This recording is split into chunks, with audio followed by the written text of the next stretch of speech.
Question number 23 क्या दिया है, suggest any 2 ways to conserve energy resources in India.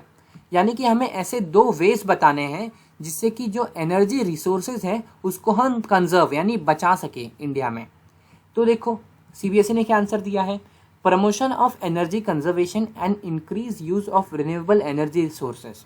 यानी कि हम क्या करें, ऐसे रिसोर्सेज का यूज करें जो रिन्यू हो सके। जैसे वाटर रिन्यू होते रहता है, तो वाटर से हम हाइड्रो इलेक्ट्रिसिटी बना सकते हैं, विंड से हम विंड एनर्जी ले सकते हैं।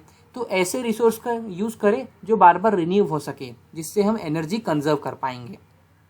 Have to adopt the caution approach for the judicious use of our limited energy resources.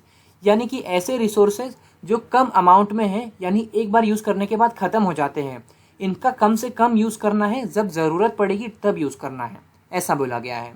तो फर्स्ट और सेकंड पॉइंट 2 ही पॉइंट लिखना है, 2 ही पॉइंट पूछे गए हैं। अब और वाला भी दिया गया है, तो और वाला भी देख लेते हैं। और क्या पूछा गया है, suggest any 2 ways to improve the usages of solar energy.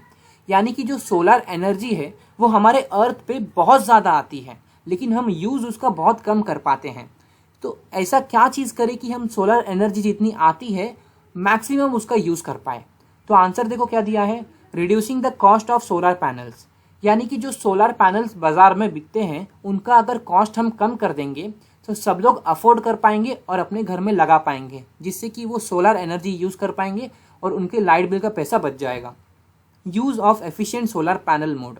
यानी कि देखो अब क्या होता है कि सोलर पैनल लगाते वक्त बहुत ज़्यादा खर्चा आता है, लेकिन गवर्नमेंट को कुछ ऐसा करना चाहिए जिससे कि जो सोलर पैनल की कॉस्ट है वो कम हो जाए और सस्ते में सब अफोर्ड कर पाए, अपने घर पे लगा पाए और वो एफिशिएंट हो। तो फर्स्ट और सेकंड पॉइंट, ये 2 पॉइंट आप लिख दोगे तो इसमें आपको फुल मार्क्स मिल जाएंगे।